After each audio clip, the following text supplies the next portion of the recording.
We've been studying Sutta number 44 in the Majjhima Nikāya. This is the Culavedalla Sutta.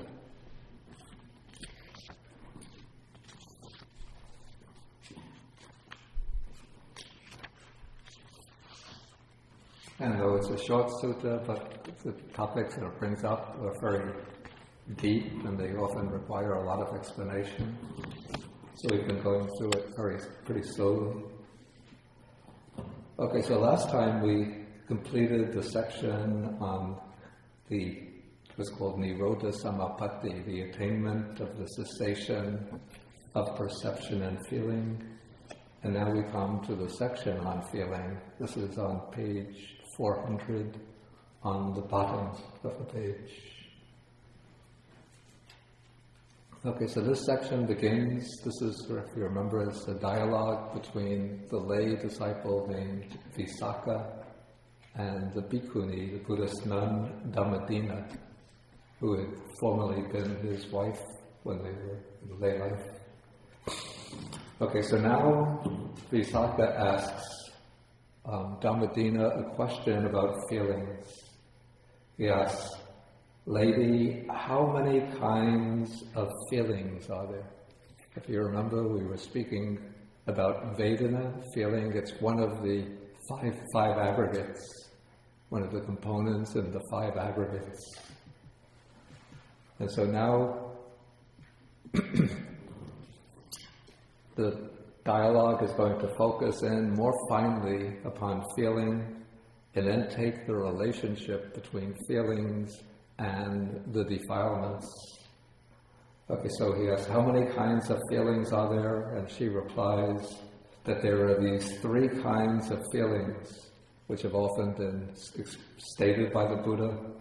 That is pleasant feeling, painful feeling, and neither painful nor pleasant feeling. And remember that the word that's translated as feeling, Vedana, doesn't mean something like emotions, the way the word feeling often does in English, but it refers specifically and exclusively to what I call the felt tone of an experience, or might call it the affective tone of an experience. And so according to its felt tone, its experience tone, a feeling can be either pleasant or agreeable, painful or disagreeable, and then when it's neither one nor the other, it's called neither painful nor pleasant feeling. Okay, so now Visakha asks another question. He asks, what is pleasant feeling? What is painful feeling? What is neither painful nor pleasant feeling? Really, feeling is something very difficult to explain unless one feels it. You can't, it's like trying to convey the taste of a durian to somebody who's never tasted one.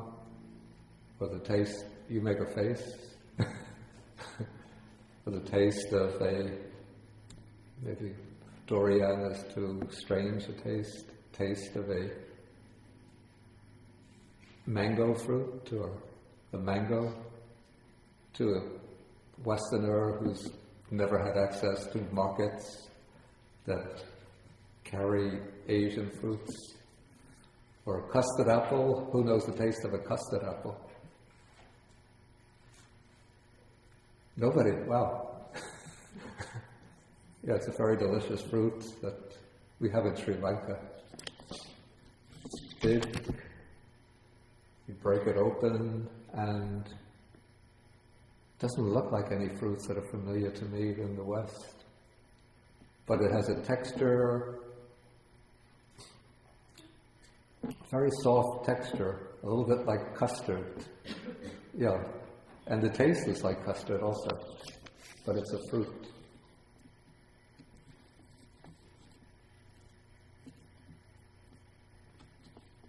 Jackfruit? Do you know jackfruit? You do know jackfruit. Okay, so Dhammadinna is answering. So whatever is felt bodily or mentally as pleasant and soothing is pleasant feeling. So in a way, this answer is almost, we call it tautological, in which the answer includes the terms of the questions. But she's not trying to give a logical definition, but just to convey a sense of what pleasant feeling is. So it's whatever is felt as pleasant and soothing or pleasant and agreeable. And notice that it's being subdivided into two kinds of feelings. It can be a bodily feeling, a sensation in the body, or it can be a mental feeling. This is something that the feeling that we usually accompany an emotional state.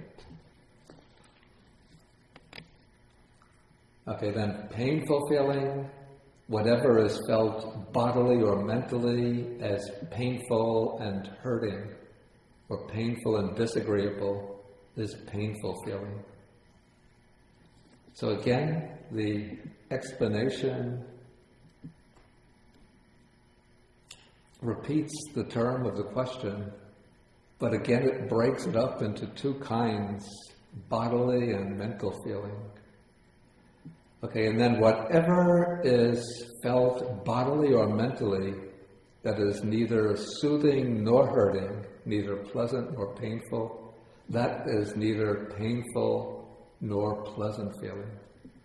So we have these three feelings. They're all described as in terms of whether they're pleasant, painful, soothing, or hurting. Okay, now we come to another question. This sounds a little paradoxical rather than tautological. Okay, what is pleasant and what is painful in regard to pleasant feeling? What is painful and what is pleasant in regard to painful feeling? And what is pleasant and what is painful in regard to neither painful nor pleasant feeling? Okay, and then she answers, pleasant feeling is pleasant when it persists. As long as the pleasant feeling endures, then we experience it as pleasant. But the pleasant feeling becomes painful when it changes. In a way, actually speaking strictly, the pleasant feeling doesn't turn into pain. A pleasant feeling is always pleasant, a painful feeling is always painful. But what happens when a pleasant feeling comes to an end, then we experience unhappiness or sorrow or some kind of sadness. So when the pleasant feeling disappears, when we become attached to a pleasant feeling, we want it to last, we're relishing it, delighting in it, and then it changes, or the conditions for that pleasant feeling change, then pain arises. Okay, then painful feeling is painful when it persists. That is, as long as it continues, the painful feeling, naturally, it's painful. But it's pleasant when it changes. So when that painful feeling disappears, it doesn't actually turn into pleasure or pleasant feeling, but the pain, the stopping of the pain, gives rise to pleasure. Do we have any dentists in the room? Or anybody who's gone to a dentist in the room? You know, when the dentist is digging deep into a cavity with his drill, you know, when you're going about your day-to-day activities, you never notice the teeth at all. But if you go to the dentist on a routine visit, he discovers a cavity, he starts to drill, and while the drill is going on, the drilling, oh, it's so painful. And then you're just hoping, any second, then boom, the drill comes to an end. And then you're back to your normal state, everyday state, but what arises in the mind? What kind of feeling when the sound of the drill stops, the pressure of the drill stops? What arises? Relief. What? Relief.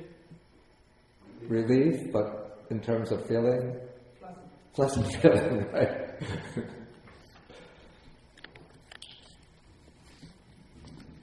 Or if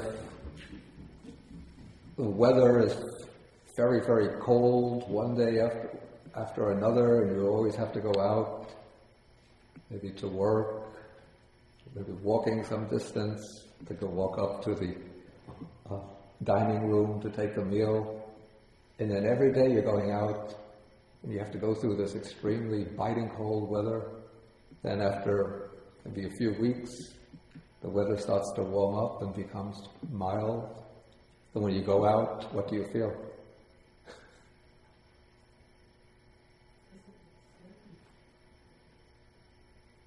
What? You step out on that first day of spring.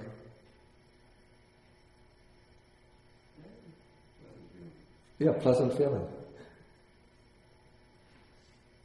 So when the spring advances and the temperature gets hotter, hotter, hotter till you get to the first hot spell, then the pleasant feeling changes and it becomes painful. Okay. Okay, so these two are fairly easy to understand. But then comes the third one. Neither painful nor pleasant feeling is pleasant when there is knowledge of it, when it's known, and painful when there is no knowledge of it. How do you think we should understand this? It's not so clear to me. It seems to me that boredom is excruciating if you're not aware that you're bored. Yeah. And boredom is sort of that state of in between. You know, nothing really exciting and pleasant is happening, but nothing really unpleasant is happening. Yeah. But what happens if you know that you're bored? Well, I don't know. It can get interesting. It can get interesting. That's a good point, actually. You know, this happens in meditation. In fact, it's one of the ways to overcome boredom in meditation. I think very often the meditation becomes boring, you know, especially you have to do just observing the breath in and out, or the rising and falling of the abdomen, rising, falling.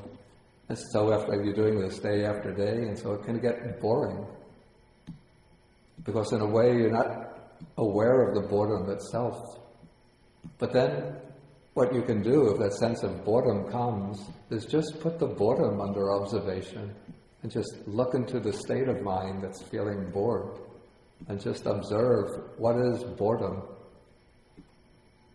And just keep on looking, trying to look at each moment of boredom as it's arising. And then it becomes very interesting and the boredom disappears.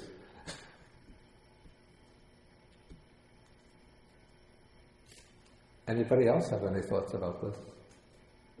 I think for myself, before I did the practice, there's only the word pleasant and unpleasant. Maybe if somebody could pass this microphone back.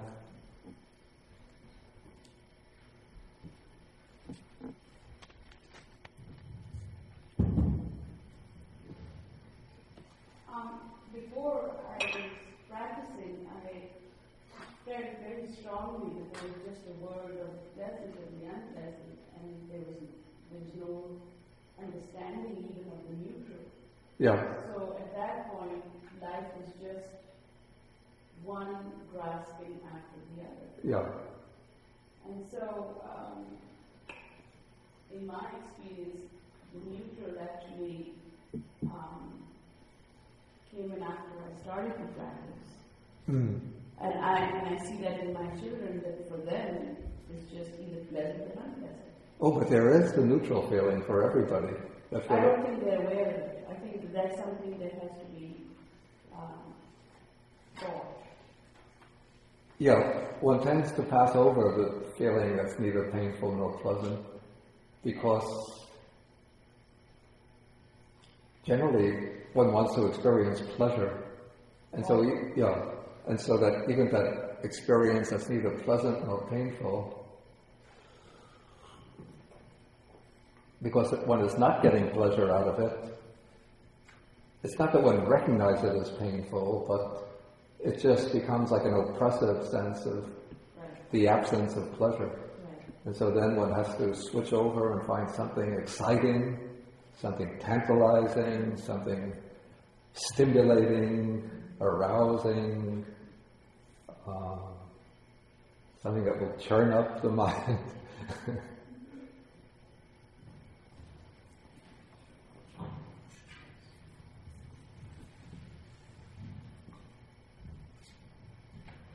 Anybody else have any ideas about this? I wonder, I think it's something like when you're on the cell phone and you're multitasking, suddenly you're not multitasking, but you need to keep on doing things, and you feel this restlessness to be stimulated by something, but you aren't, and that may be you're in a neutral state, but want not to be in a neutral state. Yeah, I think this is another example of it, that especially prominent nowadays, maybe not so much in the Buddha's time, but we always have to keep busy, engaged, excited, involved. And if that we settle back into a moment of stillness where there's nothing exciting going on, though we can relish it, if we know how to relish that stillness, then it becomes pleasant. But if we don't, then it becomes something which is uncomfortable. One feels uncomfortable with that stillness. It has to turn away from it into something which is exciting and stimulating.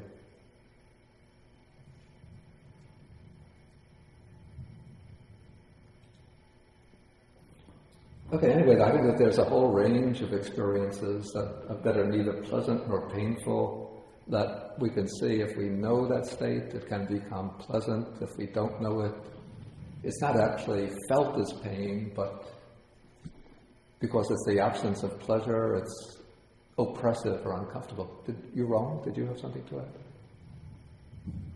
I have a question. I always have problems with this neither painful nor pleasant feeling. If you're aware of it, it's pleasant. Not aware of it, it's painful. Yeah. Isn't it itself a pleasant feeling? I think in itself it has to be judged as or classified as a neither painful nor pleasant feeling. But just, it takes on these qualities of being, you could say, pleasant or painful, maybe in relation to another feeling. Like perhaps in relation to painful feeling, the neither pleasant nor painful feeling can be considered pleasant. Like again, to go back to the example of the patient under the drill of the dentist. So because he's undergoing pain, when the pain stops, he's back to his everyday experience of the teeth, which is nothing. We don't really experience the teeth unless we have a toothache. But that ordinary experience of the teeth is now felt as pleasant, or can be considered pleasant, because the pain has stopped. And then somebody who's experiencing an intense pleasure, when that pleasure stops and they go back to the ordinary feeling, that ordinary neutral feeling becomes painful because of the absence of pleasure. Yes, David? This seems to, in addition to the definitions here, there's also an issue of impermanence, how things change. Yeah. Right. So is that what the underlying issue of all of this is about? That feelings are not permanent, that they change as one watches them. That's a very good point. Very good point. Yeah, definitely. That is the sort of the underlying premise or presupposition. So it relates to the notion of self and the lack of self, because there is no permanence. Yeah, though he's not bringing that in. They're not bringing that in.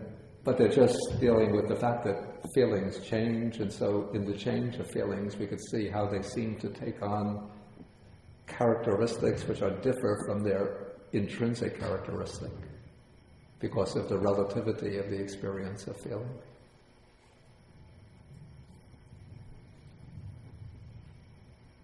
I have a question.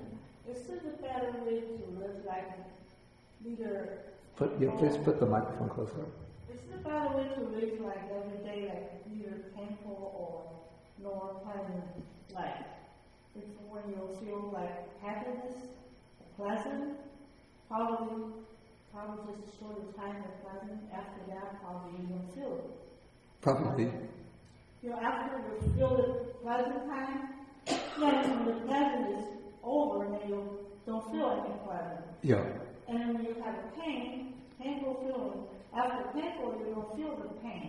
Yeah. So is it the better way to live, like neither painful or nor a pleasant life? Is a better way to live every day? Generally, we don't have a control or mastery over this. Of course, pursuing certain types of pleasure, we can avoid those if they cause disturbance in the mind. We could avoid certain situations that bring pain. But we're not able just to put ourselves into a state which is neither pleasant nor painful all the time. It's inevitable, just as long as we live, that we meet with pleasant and painful feelings too. But I think we're going to come to the implications of that in the next section of the sutta.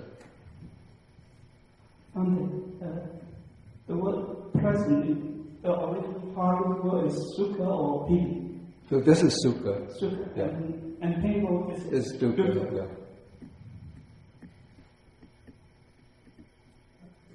If one is always sort of a state of Visakha, I mean, equanimity, can one be free of either of these? Yeah, this is a good point.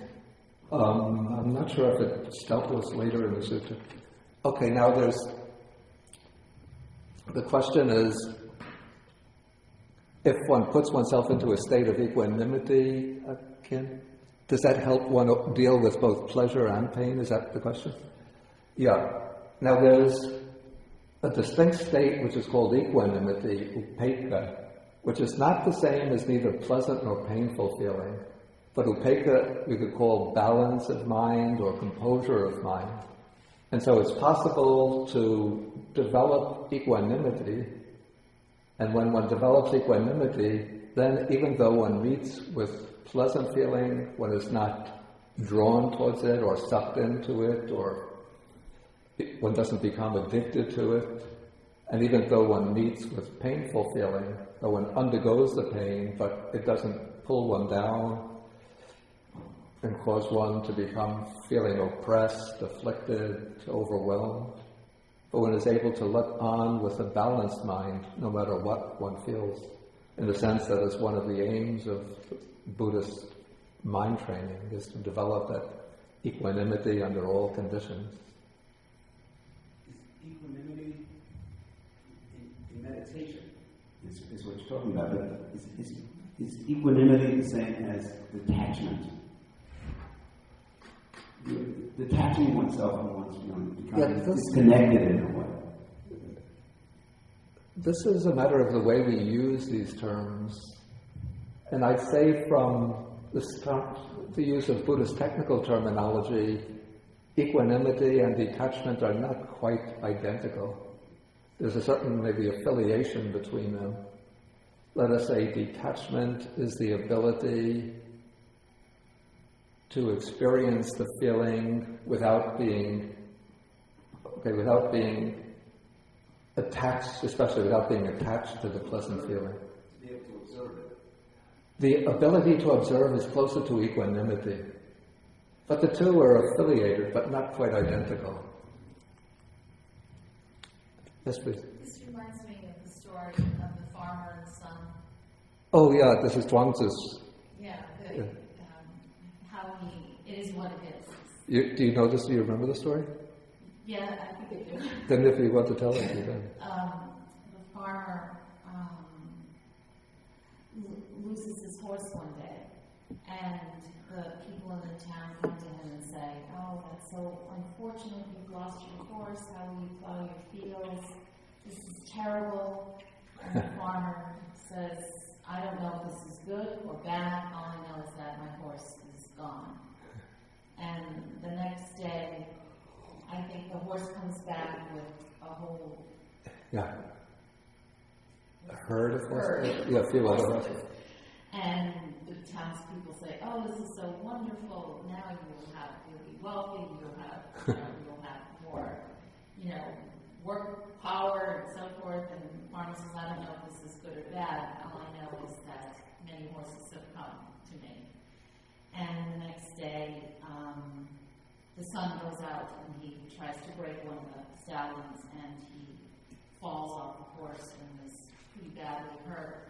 And the townspeople come rushing to him and say, "Oh, this is so awful. How are you going to plow? How are you going to work? You're just going to be by yourself." And the farmer says, "I don't know if this is good or bad. All I know is that my son is hurt." Yeah. The following day, an army comes through and recruits all of the able-bodied young men, and his son, obviously can't go, and so on and so forth. So I guess the whole premise behind it is that it is what it is, and to become attached to a particular emotion and follow through with that emotion and all sorts of things is really a waste of time. Okay, I think we should go on because I want to finish the sutta today. Okay, so now we come to the next section. This is the very important section. Is on what is called here the underlying tendencies. In Pali, this is the word anusaya.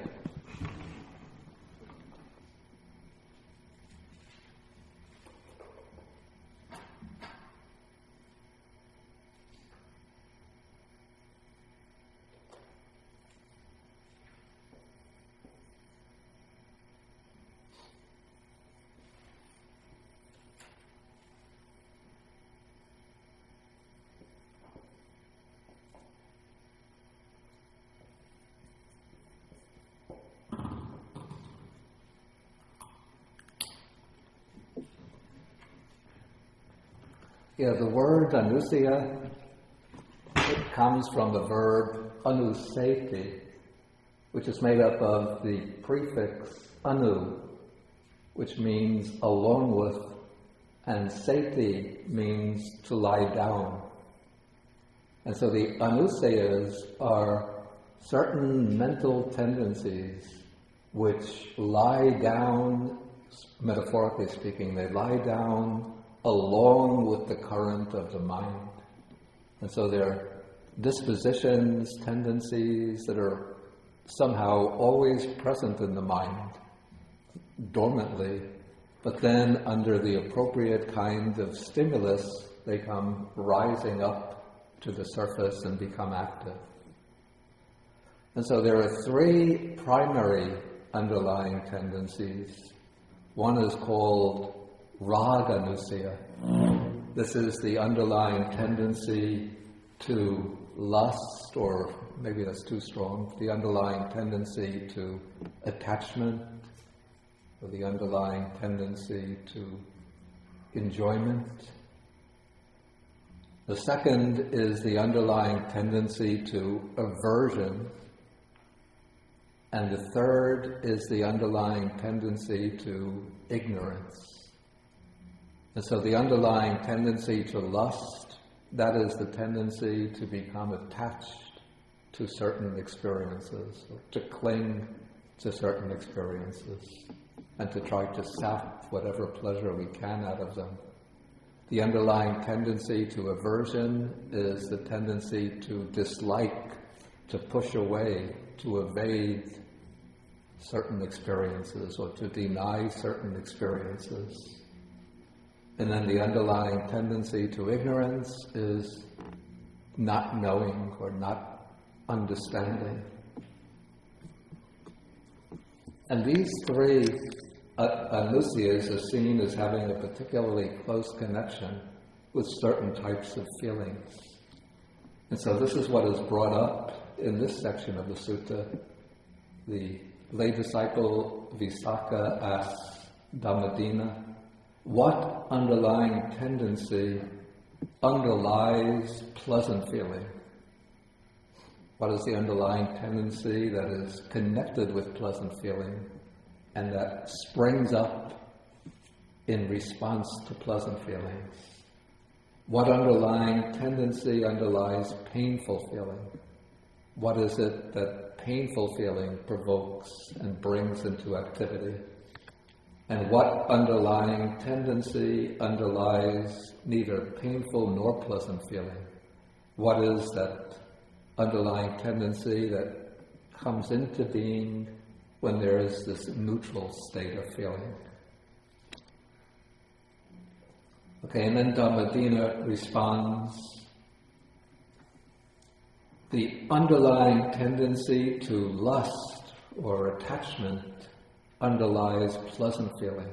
So pleasant feeling triggers off or arouses, provokes, activates the underlying tendency to attachment.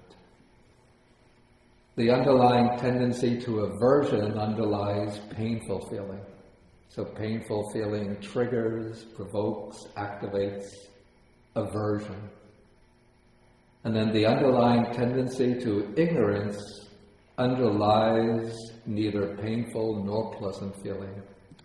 When neither painful nor pleasant feeling is occurring, then the general tendency is to remain in a state of this, maybe we call it a dull apathy or a dull complacency, which is a state of ignorance, not recognizing the real nature of things.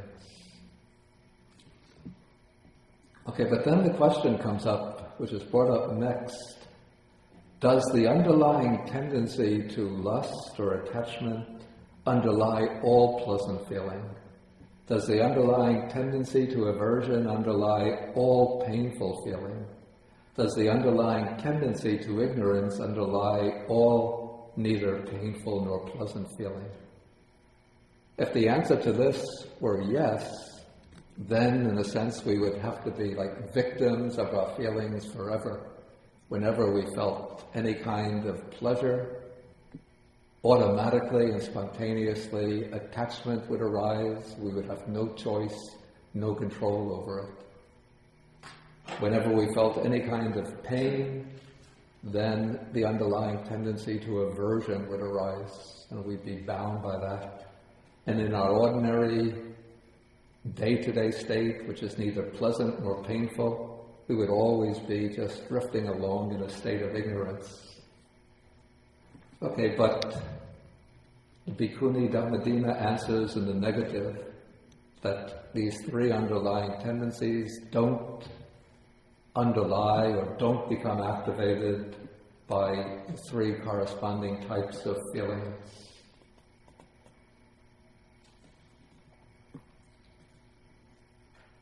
Okay, then we come to question in paragraph number 27. What should be abandoned in regard to pleasant feeling?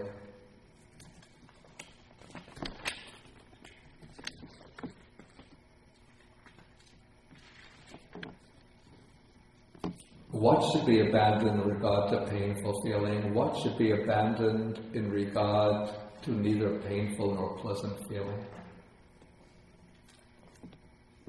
Okay, now this is a question, or these questions sort of point us in the direction of the process of mental training in Buddhism. How do we train the mind, since we're always being subjected to these feelings? So she answers, the underlying tendency to lust or attachment should be abandoned in regard to pleasant feeling. In other words, inevitably we experience pleasant feelings, but we have to train ourselves so that these pleasant feelings will not spontaneously and instantaneously provoke or activate that underlying tendency to attachment.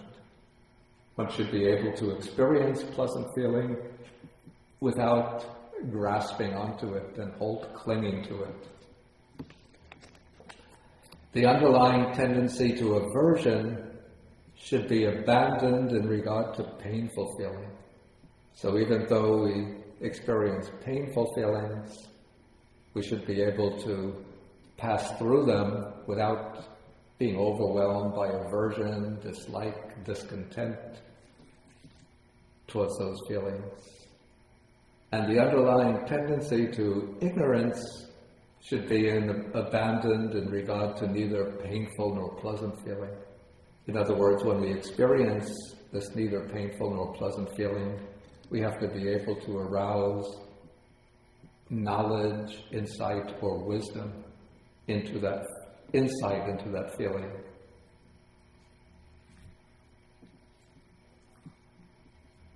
Okay, so this text is saying that it's possible to abandon the three underlying tendencies in regard to the three feelings, and that is the way that one should train oneself. Okay, but now the question comes up, does the underlying tendency to lust have to be abandoned in regard to all pleasant feeling? Does the underlying tendency to aversion have to be abandoned in regard to all painful feeling? Does the underlying tendency to ignorance have to be abandoned in regard to all feeling that's neither painful nor pleasant?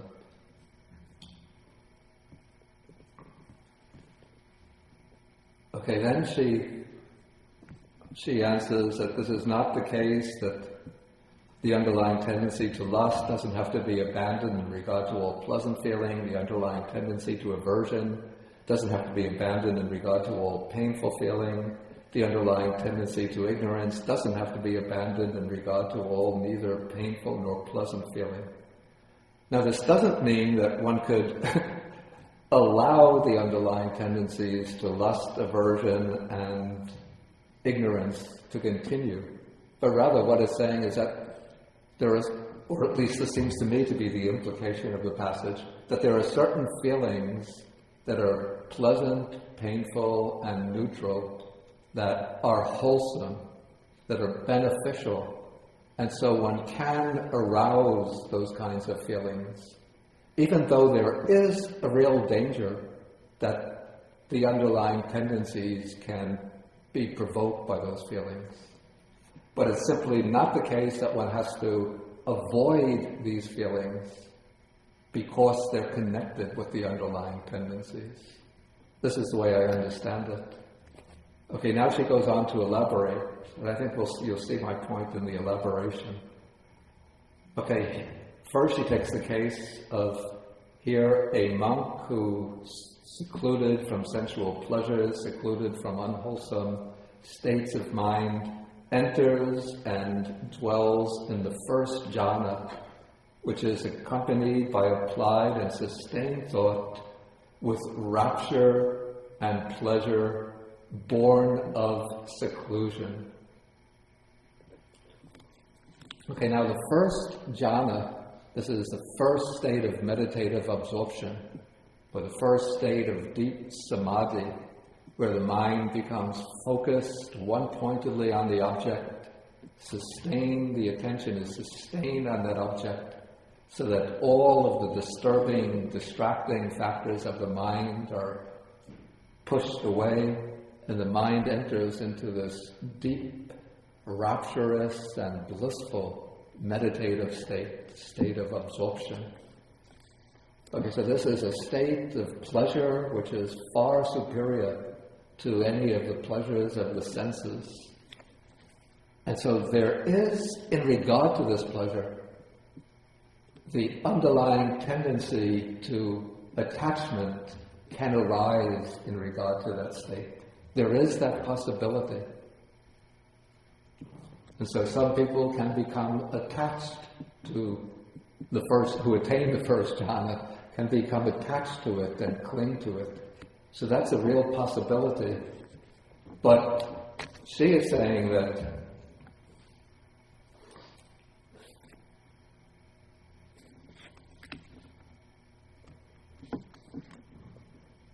what she is saying is that it's possible to achieve that state, and then one abandons the attachment to it.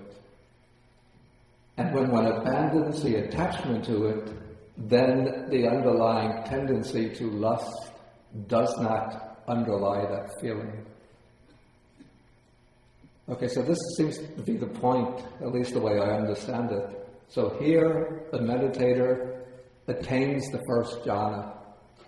It usually requires a high degree of skill and persistent practice to achieve that state.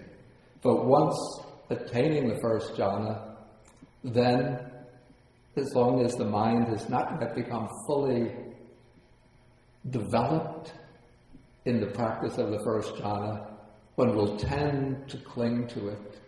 So it's natural for the underlying tendency to lust or attachment to arise in regard to the first jhana.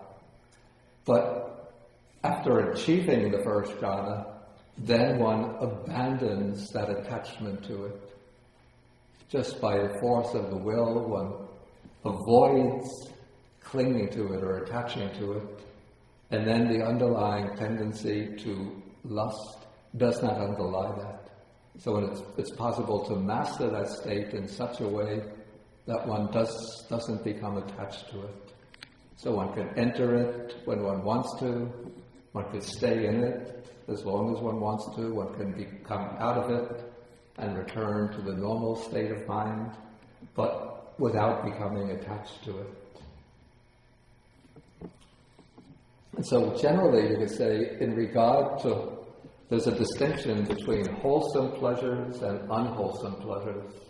And so what Buddhism teaches is, first one uses the wholesome pleasure as a way to overcome the unwholesome pleasure. Since the mind naturally we seek pleasure, and so one should try to cultivate and pursue the wholesome pleasures to avoid the unwholesome pleasures.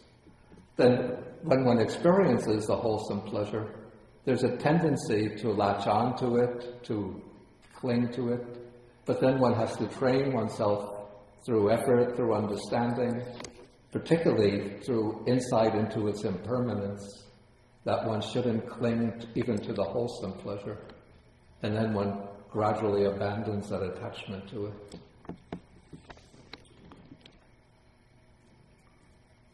Okay, then we come to the next section. Here it's regard to the painful feeling. So how does one abandon the underlying tendency to aversion in regard to painful feeling? And now the Dhammadinna takes the case of a monk who perhaps isn't so successful in entering into these deep states of meditation.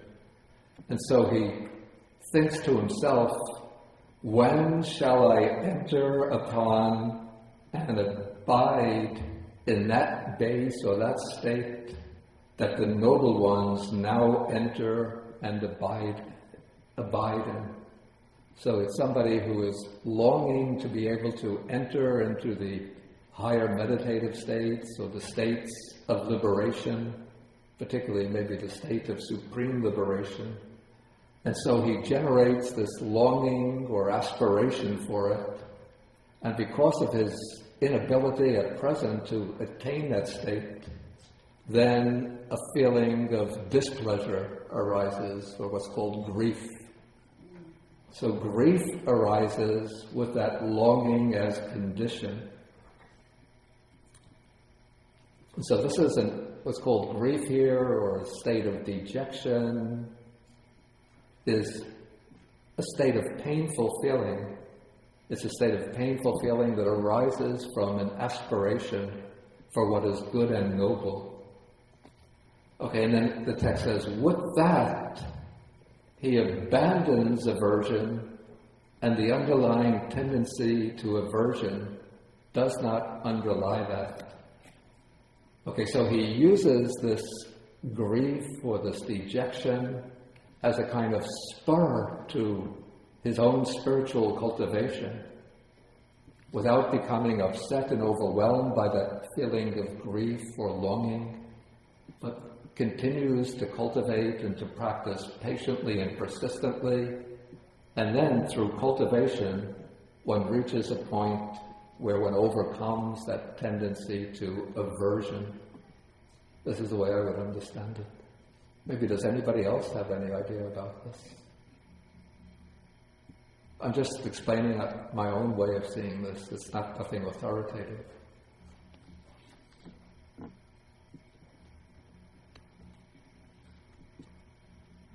Do you have any ideas? Venerable Kemarata?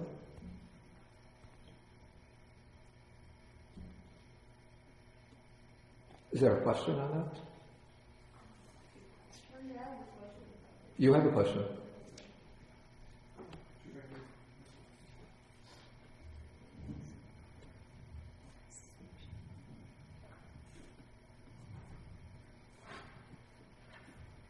In the scheme of 5 aggregates, which aggregate does the underlying tendency belong to?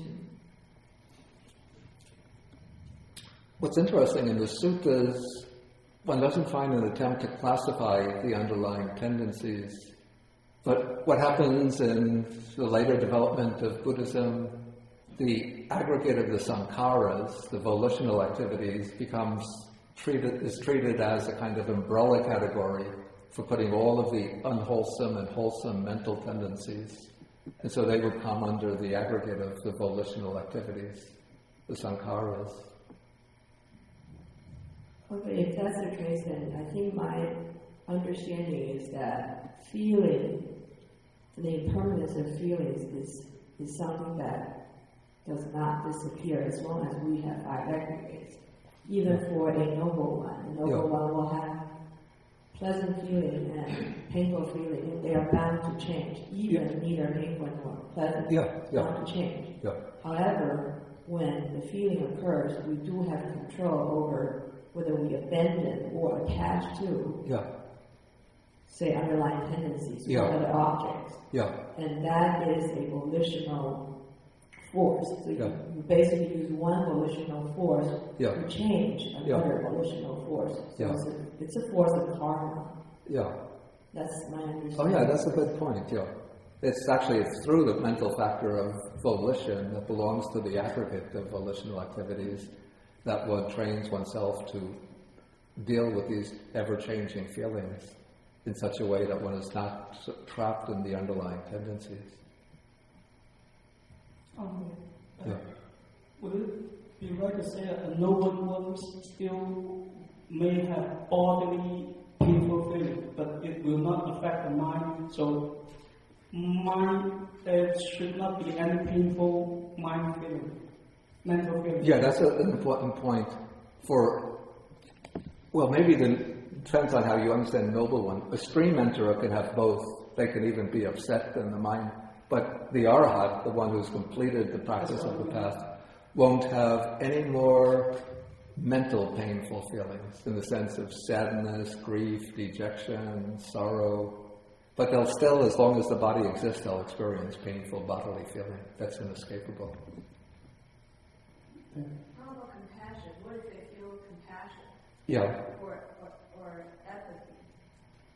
empathy? Compassion is being able to, in a sense, feel the suffering of others in the sense of identifying with them and not knowing what they feel and feeling that wish that others who are undergoing suffering will be free from the painful feelings, free from pain and misery. But it doesn't mean that the one who is generating compassion that his own mind will be oppressed by pain, sorrow, and grief. Because compassion is it's a liberating state rather than a binding state. Okay, let us just go now to the last part of this section. Okay, now this is going to take the case of the 4th jhana, the 4th meditative absorption. So with the abandoning of pleasure and pain, and with the previous disappearance of joy and grief, the monk enters and dwells in the 4th jhana, which has neither pain nor pleasure, so that neither painful nor pleasant feeling, and it has purity of mindfulness due to equanimity. With that, he abandons ignorance, and the underlying tendency to ignorance does not underlie that. Okay, so now takes the case, the monk enters the 4th jhana, which has neither pleasant nor painful feeling. Okay, it's possible to enter into that state and still have a basic ignorance of it underlying it, in that one doesn't really understand that state in terms of its basic characteristics. So one can enter into the jhana, and it's a very peaceful, very equanimous state, and one can come out, and the underlying tendency to ignorance can still be present and still be activated by that state, because one is not directing the mind to understand it. But this passage is taking the case of the monk who develops the fourth jhana, and then based on the fourth jhana, develops insight or wisdom, and so he sees into the nature of the jhana and into the nature of all conditioned experience, and then abandons ignorance. And so now there's no more ignorance in regard to the fourth jhana.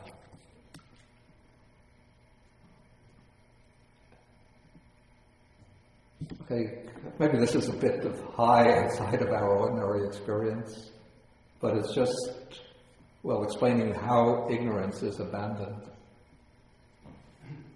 If there's any questions here, please, let's take them. Ignorance of what? I think this would be ignorance in the sense of not knowing the true characteristics of phenomena, what would be impermanence, dukkha, and non-self.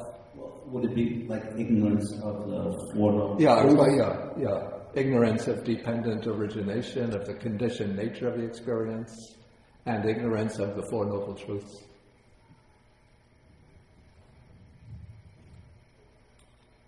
Okay, Nina?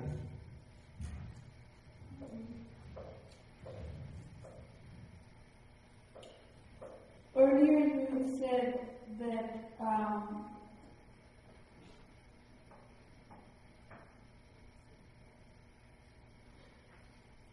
we train ourselves to experience and the pleasant, unpleasant, and neutral. And for the neutral, you have mentioned to arouse knowledge and wisdom. And I'm not quite sure if I really understand how that works. I mean, for me, Yeah. the only thing I've ever, for me, so far understood is just to be aware of the neutral. So, what does it mean to arouse knowledge and wisdom? Well, here I think she is probably referring to, you mean by abandoning ignorance? It's probably, as I answered David's question, it's to arouse insight into the three characteristics, into the conditioned nature of the experience, and then insight into the Four Noble Truths. Yeah. But when you experience a neutral state, Yeah. at that time, wouldn't you just, from moment to moment, just watch the process? Yeah, that would be an elementary stage in sort of developing knowledge or insight. But here she's speaking about the abandoning of ignorance. So this implies that those momentary insights have been consolidated to the point where a complete or penetrating knowledge has arisen. But this is referring to what I would call that one sees for instance, in not just feeling, just the beginning, middle, and end of the observation of everything, that things are impermanent. Yeah, of course, yeah. Right? So it's not just limited to the neutral state. Oh, no, but it's just that neutral state is a state which tends to support and nourish and sustain that ignorance, because it doesn't have a distinctive pleasant tone which would stimulate the attachment, or a distinct painful tone which would stimulate the aversion. And so in that state of neutral feeling, that's sort of the ground where ignorance thrives, and where we could see it isolated from the underlying attachment and the underlying aversion. Mm-hmm. Okay. Thank you. Okay, one more point then. I think I want to go back and try to finish the sutta. Just this question. This all seems to be directed towards increasing self-awareness. Yeah. Is that correct? Yeah. And the purpose of increasing self-awareness is so that we can let go of it. Yeah. Right? So Yeah. no more so that you can let go of the whole thing. Let go of the feeling and the experience. Yeah. Is that right? Well, I think the next section is going to deal with that kind of issue. Let me just see if there's any relevant questions from the internet. Because I want to finish the sutta. I have to finish it today. Would you say that a majority of most of our experience is neither pleasant nor painful, but our nature is such that we don't tolerate this absence of feeling, and so we almost instantaneously look for pleasure or create pain in the mind, which is why we rarely recognize the neutral feeling. Yeah, I think that's what I said before. Though usually we don't try to create pain for ourselves. Actually, many people do. But usually we try to create pleasure. We look for pleasure, and in the process we create pain for ourselves. Please elaborate on the sentence about having knowledge or no knowledge of neither painful nor pleasant feeling. Does knowledge here mean awareness or insight? I think I covered this pretty much in response to other questions. Third paragraph of 28, perhaps here lust does not refer to craving for the joy of the jhana, but the lust for the 5 sensory pleasures, or reading otherwise would dissuade the yogi from developing jhana. Actually, that's a good point. Let me just take another look at that.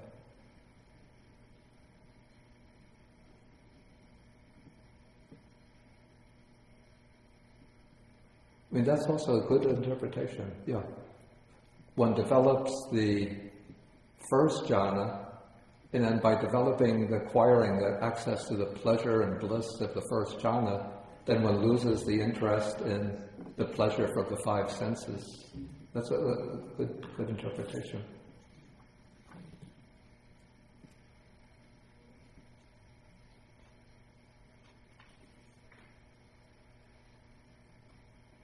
And then this is just a continuation of that question. Okay, then how does the grief from the longing for liberation help to abandon aversion? Well, what I would say is that it's the longing for liberation which is actually giving rise to grief, but it's and then that grief naturally usually brings up aversion. But in this case, because of the longing for liberation, then one makes the patient, the persistent effort to develop the factors of the path. Then when one does so, then one overcomes aversion, one attains one's goal. And so then one no longer experiences that grief from not attaining it, and then one abandons that aversion that comes along with the grief. Okay, I think we have to go on so that we can take the last part of the sutta. Okay, now here is going to take another shift in the style of presentation. And this is going to be a series of questions and answers on what are called counterparts. The Pali word that's rendered as counterpart has actually 2 nuances. The word is, in Pali, it's patibhāga.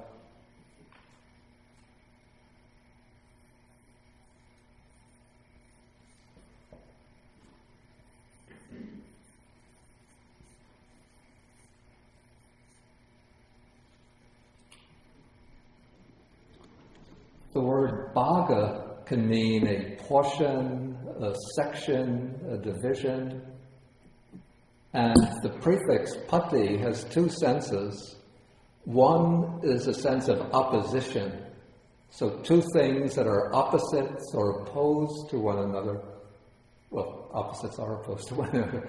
Two things that are opposites are called patibhaga, counterparts.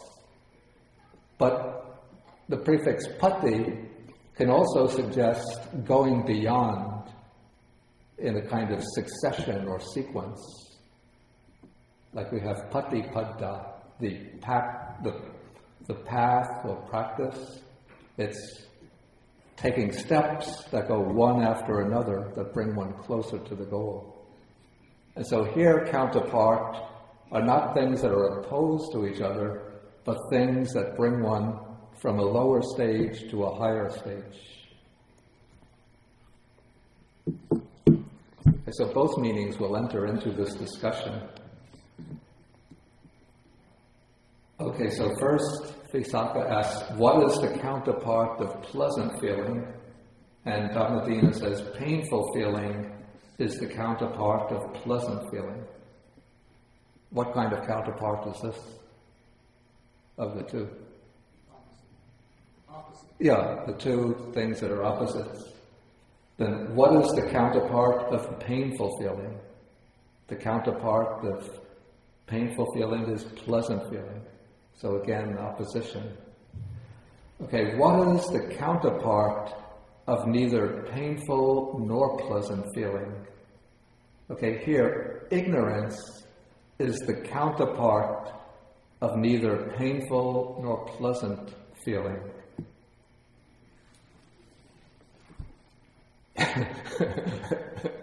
Here, ignorance is the counterpart. It's not quite a sense of opposition, and also it's not quite the sense of going beyond, but let's say neither painful nor pleasant feeling and ignorance are counterparts, and that there are two things that tend to be bound to each other. Like neither pleasant nor painful feeling is the kind of, maybe you call it the breeding ground of ignorance. And ignorance is what covers up the neither painful nor pleasant feeling so that we don't see it for what it really is.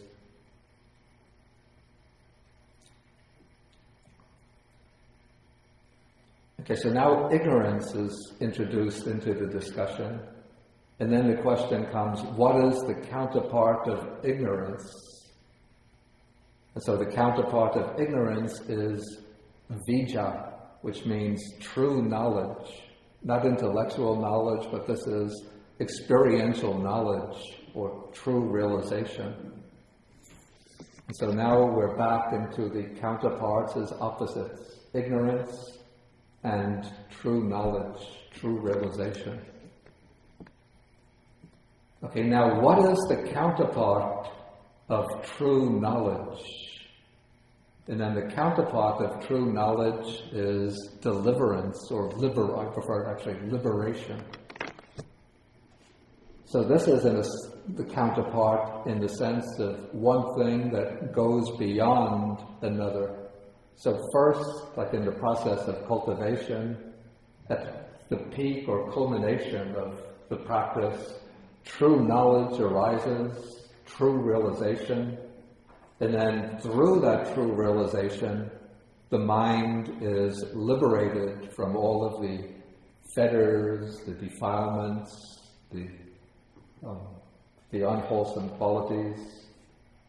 And so liberation is the counterpart of true knowledge. It's what lies on the other side of true knowledge.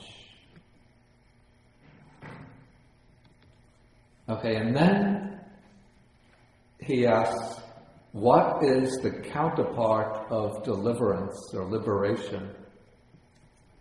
And then she answers, Nibbana is the counterpart of liberation. Okay, this is getting pretty difficult now.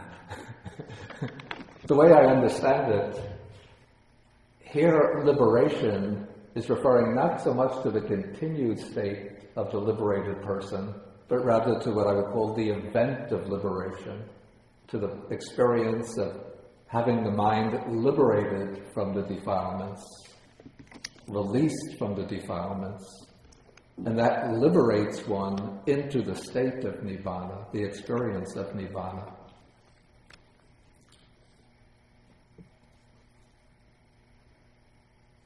Okay, and then he asks the next question, what is the counterpart of Nibbana? So he's sort of expecting or pushing for something beyond Nibbana, higher than Nibbana. And now Dhammadinna stops him and says, friend Visakha, you have pushed this line of questioning too far. You weren't able to grasp the limit to questions. For this holy life, or this spiritual path, is grounded upon Nibbana. It culminates in Nibbana. It ends in Nibbana. Actually, that should be really the end of her answer. And so, Nibbana is the final goal of the whole spiritual path. And so, if he's asking, what is the counterpart of Nibbana, in the sense of what is there beyond Nibbana, there's really nothing beyond Nibbana. That is the final goal. Of course, she could have gotten out of this by using the counterpart as opposites and said samsara is the opposite is the counterpart of Nibbana. But already he was going in the direction of what lies beyond. We go from true knowledge to liberation, then from liberation, what lies beyond liberation, Nibbana, then what lies beyond Nibbana, and then she says, there's nothing beyond Nibbana. You've missed the drift of your own questions.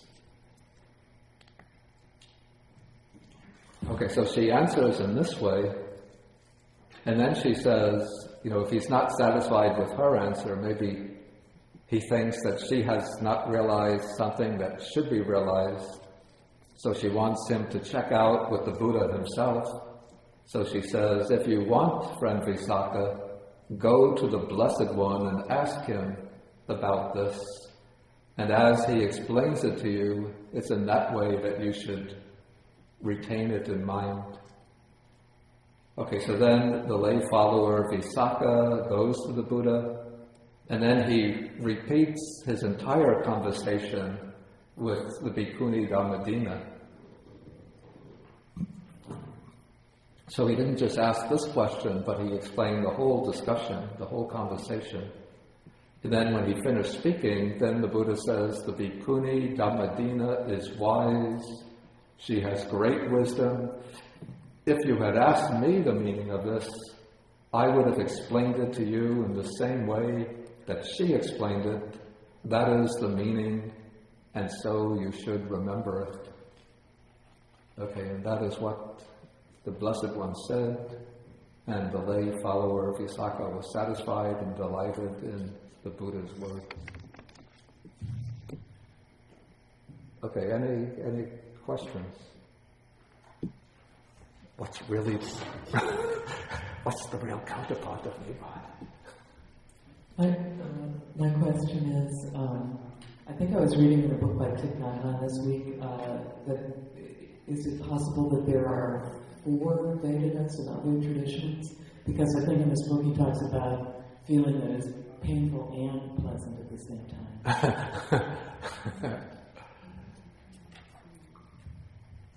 I think strictly speaking, looking at it from what we might call a moment-to-moment perspective on feeling, I'd say that is not the case, probably.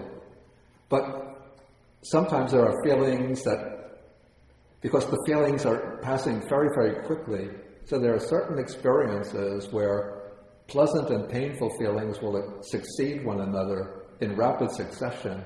And so when one looks at the experience from, I might call it a macroscopic perspective, one could say that it's a feeling in which there's both pleasant and pain at the same time. But probably speaking from, the microscopic perspective on feeling, it's not the case. Like sometimes, to give an example, one might see a very beautiful sunset, or even a striking piece of scenery, or one might have a memory of something that happened in the past, in which there was both a mixture of joy and sorrow. And so sometimes we call this bittersweet memories. There's sweetness and bitterness mixed together. And so the bittersweet experience, it's an experience that combines elements of pleasure and elements of pain in terms of feeling.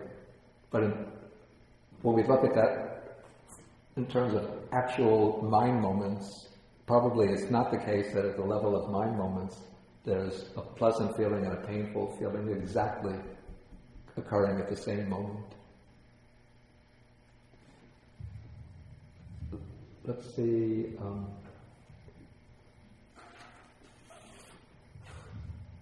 Richard. I think there's an equivocation on counterpart in this passage. Says it really seems to mean three different things. Yeah. Because in the first counterparts are, pleasant feeling and painful feeling. Well, they're clearly opposites. Yeah. Right? Then you have painful feeling and pleasant feeling. Same opposites. Yeah.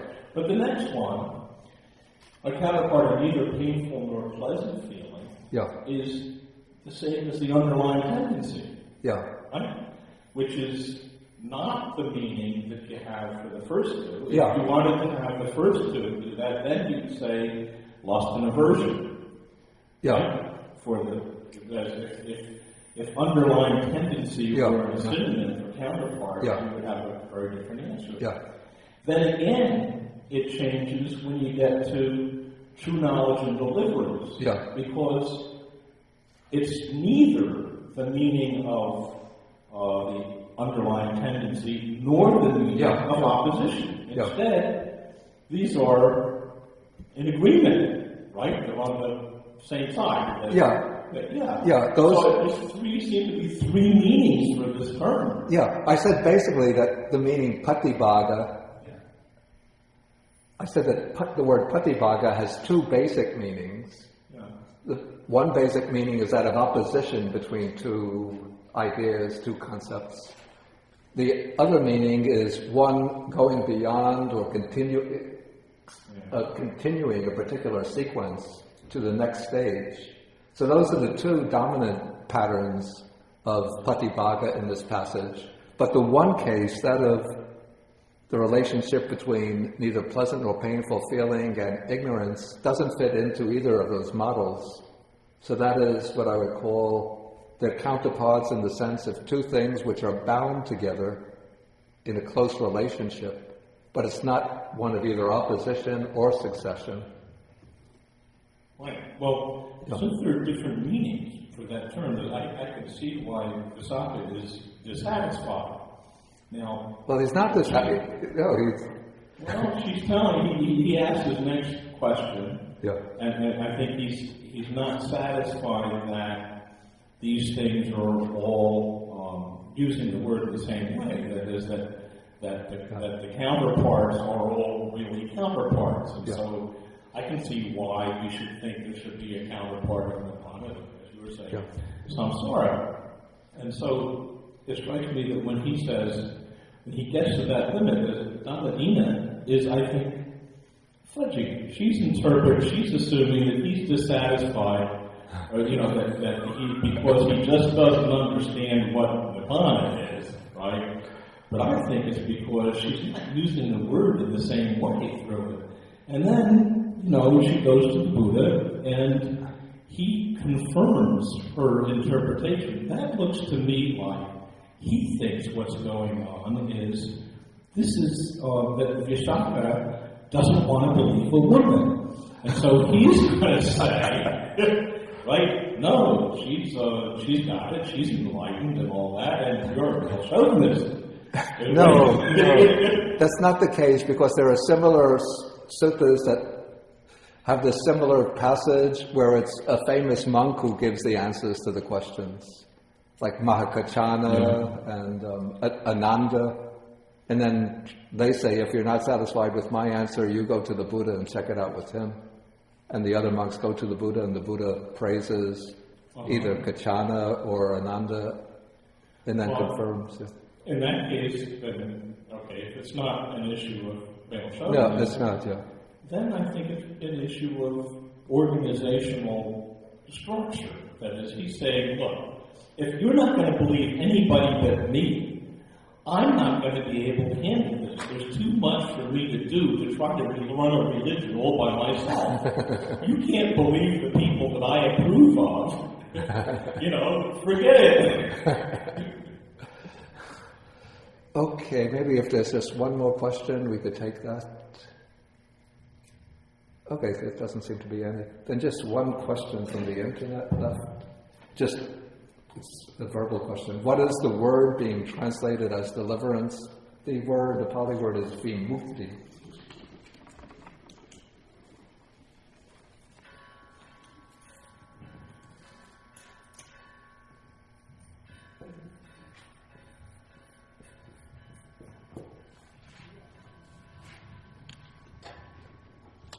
Yeah, I don't really like the word deliverance because, it has certain connotations, maybe about somebody, like a divine figure, lifting one up and saving one.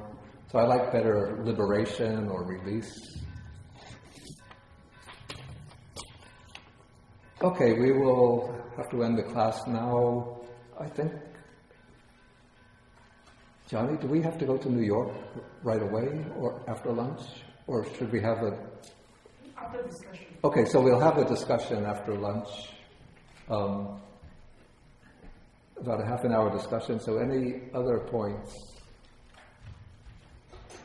that want to be discussed, we'll discuss after lunch. And then we'll have another class next week. That's March 5th. And we'll be taking Sutta number 48. That is the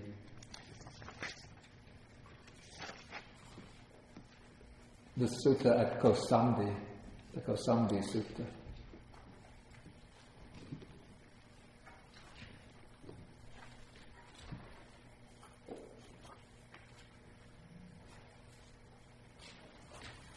Okay, so let us do the sharing of the merits.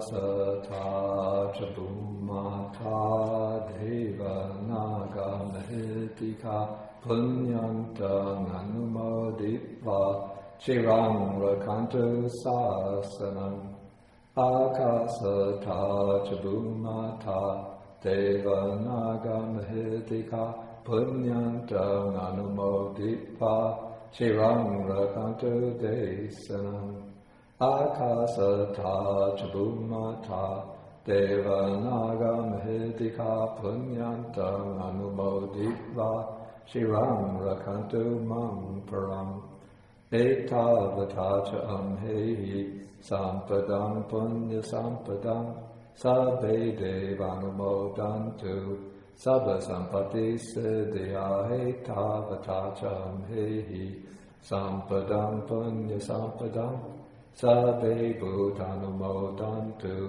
Sabba Sampati Siddhya Etavatacha Amhehi Sampadam Punya Sampadam Sabbe Satanumodhantu Sabba Sampati Siddhya Bhavagupadaya Vichihitato Etantare Satakayupapanna Rupaya Rupicha Sanya Samino Dukha Pamuchantu Pusantu Nibutim.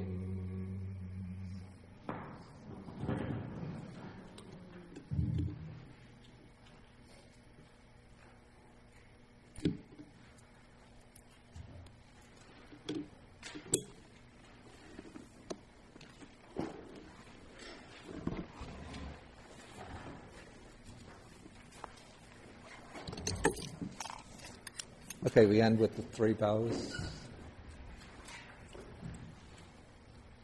3 half bows.